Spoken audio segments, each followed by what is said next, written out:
मतदान केंद्रावर कमीत कमी 2 व जास्तीत जास्त 4 ईव्हीएम म्हणजेच इलेक्ट्रॉनिक वोटिंग मशीन असतील. तुम्हाला मतदान एकूण 4 म्हणजेच अ जागा, ब जागा, क जागा व ड जागेसाठी करणे आवश्यकच आहे.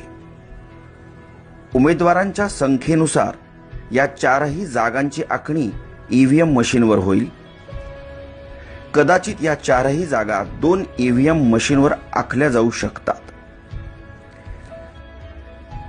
4ही जागेसाठी मतपत्रिकांचे रंग वेगवेगळे दिलेले असतील.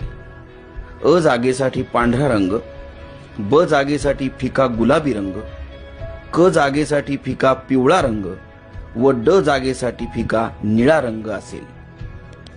प्रत्येक मशीनवर उमेदवाराचे नाव व त्याचे निवडणूक चिन्ह असेल.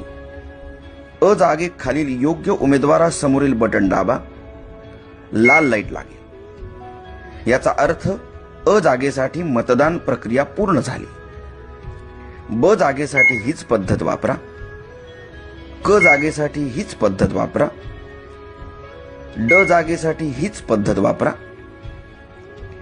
एखाद्या निवडणूक जागेसाठी उमेदवार योग्य व सक्षम वाटत नसेल तर मशीनवरील NOTA नोटा याचा अर्थ नन ऑफ अबव किंवा वरीलपैकी कोणी नाही असा होतो, ते बटन दाबू शकता.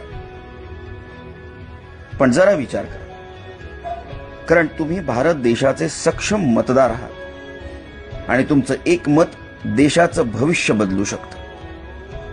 तेव्हा योग्य उमेदवार निवडायचा प्रयत्न करा. ड जागेसाठी मतदान केल्यावर बजर वाजेल. याचा अर्थ तुमची 4ही जागांसाठीची मतदान प्रक्रिया पूर्ण झाली. धन्यवाद. तुमचं मत हीच तुमची ताकद.